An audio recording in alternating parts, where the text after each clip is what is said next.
नमस्कार साथियों, आज प्रवक्ता कृषि 2013 के पार्ट 11 में कुछ प्रश्नों को हल करेंगे। प्रश्न नंबर 101, लाल सड़न किस फसल से संबंधित है? तो सही उत्तर है आपका गन्ना से संबंधित है। यह बीमारी एक बीज जनित बीमारी है जो कवक के द्वारा यानी कोलेडोट्राइकम फाल्केटम के द्वारा होती है। इस बीमारी के कारण गन्ने की गुणवत्ता तथा उसका उत्पादन कम हो जाता है। गन्ने की इस बीमारी को कैंसर के नाम से जाना जाता है। जब गन्ने के खेत में ये बीमारी लग जाती है तो उस खेत से अल्कोहल जैसी गंध आने लगती है।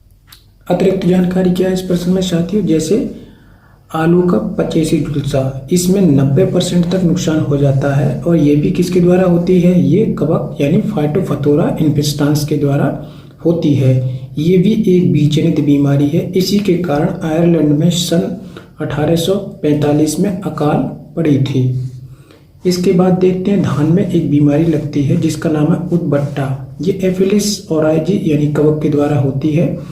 और कपास में एक बीमारी लगती है जिसका नाम है ब्लैक आर्म या काली भुजा। यह बीमारी जीवाणु के कारण लगती है। प्रश्न नंबर 102, गाय एवं भैंसों की 6 साल की उम्र का दंत सूत्र क्या है? तो साथियों 6 साल की उम्र में क्या होगा? स्थायी दांत निकल आएंगे। इसलिए आपका सही उत्तर है 0033/4033 यानी पहला वाला ऑप्शन सही है, क्योंकि स्थायी दांतों की संख्या जो होती है वो 32 होती है।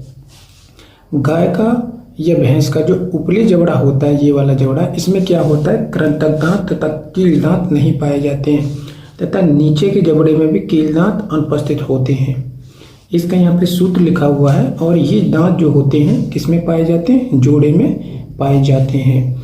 जबकि स्थायी सूत्र क्या होता है? ICPM/ICPM, और सेम सूत्र ICPM/ICPM होता है अस्थायी का। लेकिन अस्थायी दांतों की संख्या जो होती है वो 20 होती है, क्योंकि इसमें कील दांत तथा जो मुख्य दाढ़ तथा ऊपरी जबड़े का कृंतक दांत अनुपस्थित होता है। तो इस प्रकार से अस्थायी दांतों की संख्या होती है 20। प्रश्न नंबर 103, यूरिया के लगातार उपयोग से मिट्टी में क्या प्रभाव पड़ता है? तो मिट्टी कैसी, उसकी प्रकृति अम्लीय हो जाएगी। तो उत्तर क्या सही है? सी। यूरिया में जो नाइट्रोजन पाई जाती है वो एमाइड के रूप में पाई जाती है तथा नाइट्रोजन की मात्रा होती है 46%। प्रश्न नंबर 104, सोयाबीन की उत्पत्ति कहाँ हुई? सही उत्तर है चीन। सोयाबीन की बीज दर कितनी होती है? 70 से लेके 75 किलोग्राम प्रति हेक्टेयर। इसमें तेल की मात्रा 20% तथा 40% प्रोटीन होती है। इसकी कुछ प्रसिद्धि किस्में जैसे अंकुर, अलंकार, गौरव तथा अहिल्या। प्रश्न नंबर 105, धान में खैरा रोग की रोकथाम के लिए छिड़काव किया जाता है। तो इसके लिए आप जो है जिंक सल्फेट का छिड़काव करेंगे, क्योंकि खैरा जो बीमारी होती है वो जिंक की कमी के कारण होती है। जिंक सल्फेट में जिंक की मात्रा 31% तथा सल्फर की मात्रा 18% होती है। इसका जो सॉल्यूशन हम बनाते हैं उसमें 5 किलोग्राम जिंक सल्फेट को 2.5 किलोग्राम भुजे चूने के साथ 1000 लीटर पानी में घोलकर और खड़ी फसल पर छिड़काव किया जाता है।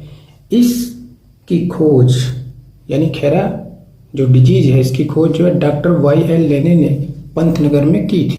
प्रश्न नंबर 106, इसमें से कौन सी बीमारी मूंगफली की है? तो टिक्का बीमारी जो है ये मूंगफली की बहुत ही नुकसानदायक बीमारी है। यह किसके कारण होती है? यह कवक के कारण होती है। सर्कोस्पोरा आर्चिडिकोला तथा सर्कोस्पोरा पर्सोनेटा के द्वारा होती है। ब्लैक आर्म डिजीज हम पहले बता चुके हैं कि ये आपकी सोयाबीन की बीमारी है। जो ब्लैक आर्म यानी काली भुजा किसकी बीमारी है? कपास की बीमारी है जो जीवाणु के कारण होती है। लूज स्मट यह एक बीज जनित बीमारी है जो जौ और गेहूं में होती है। इस प्रश्न का सही उत्तर है टिक्का यानी बी।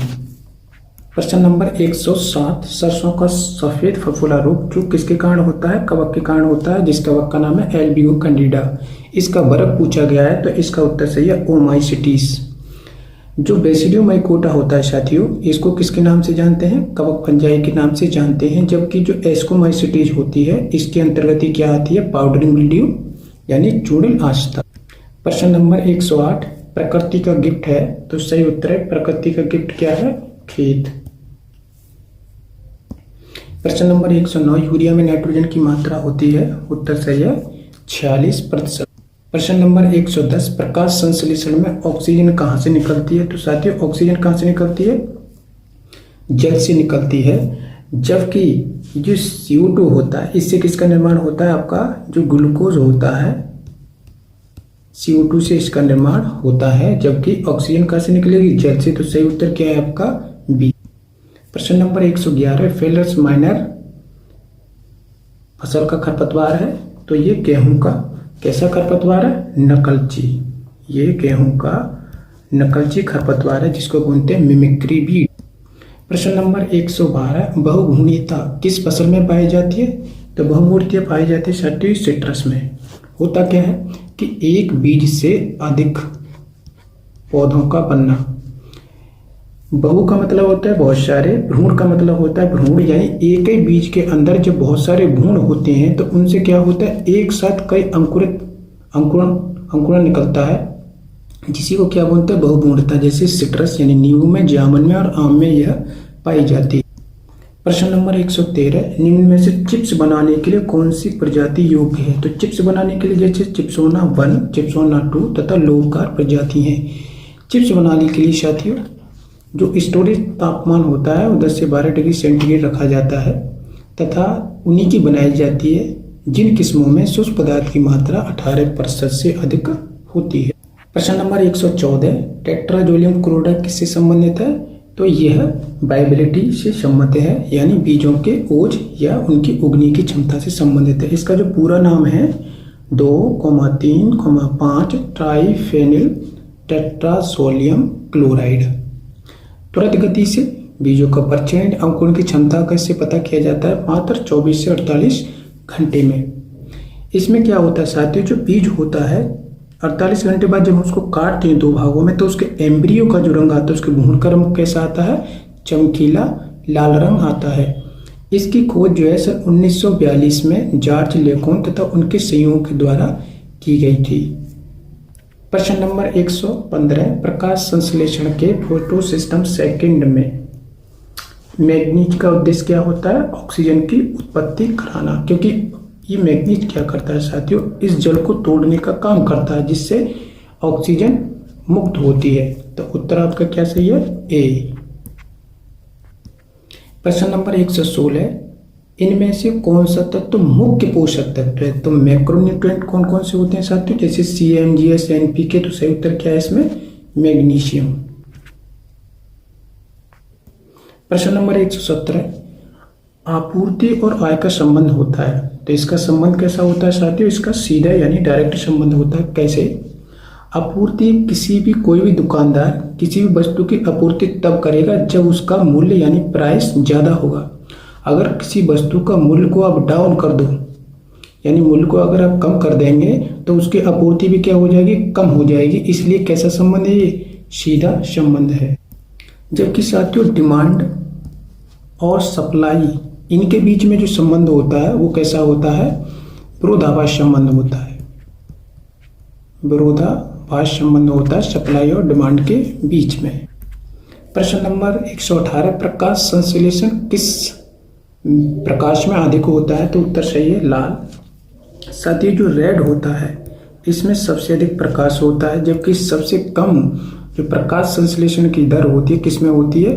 ग्रीन रंग के प्रकाश में होती है। रेड के बाद जो आता है वो होता है आपका ब्लू, ब्लू के बाद आपका पर्पल, फिर आपका येलो और उसके बाद आता है ग्रीन।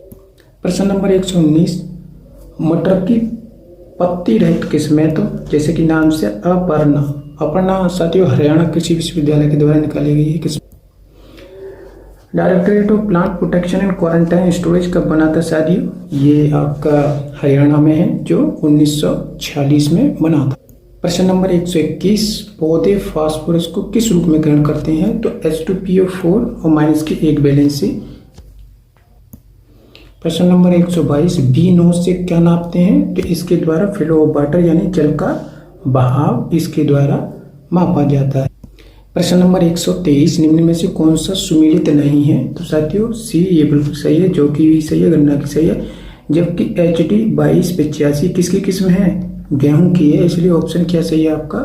ये डी वाला सही है। प्रश्न नंबर 124, निम्न में से कौन सा तत्व तो आवश्यक तो नहीं है परंतु कुछ पौधों के लिए क्या है? उपयोगी है, जिसका नाम है साथियों सोडियम। प्रश्न नंबर 125, जल प्रयोग क्षमता सर्वाधिक किसकी होगी? जो बूंद बूंद सिंचाई विधि है इसकी जल वाटर यूज इफिशियंसी यानी जल प्रयोग क्षमता या दक्षता सबसे अधिक होती है। इस वीडियो में इतना ही साथियों, धन्यवाद।